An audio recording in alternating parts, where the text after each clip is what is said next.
అసలు మనం చేసిన తప్పేం తెలుసా వదినే? అన్న కొట్టిండని చెప్పినాం గానీ ఒక్క దెబ్బ కూడా చూపించలే. ఒకవేళ ఏదన్నా దెబ్బ చూపితే నమ్మేటోళ్ళు కావచ్చు. దెబ్బ చూపి అన్నంటే ఇప్పుడు కొట్టు అన్న మూడు దగ్గర కొత్త కొడతాడు ఏంది నన్ను? దెబ్బ చూపి అన్నంటే కొట్టాల్సిన అవసరం ఏం లేదు వదినే. మరి ఏం చేద్దాం సింధు? ఇదేంది ముడు పిప్పుతుంది? ఇంకా దేవుని కట్ ఏంటి సింధు ఇది?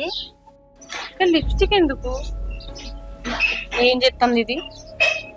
మూతికి పెట్టుకునే షెంపుకు పెడతాను ఏం సింధు? ఇది మూతికి పెట్టుకుంటే లిప్స్టిక్, చెంపకు పెట్టుకుంటే రక్తం. గది రక్తం ఎట్లయితది? దెబ్బ కొట్టినాక కమిలిపోతుంది కదా వదినే, అప్పుడు ఎట్లా కనిపిస్తుంది?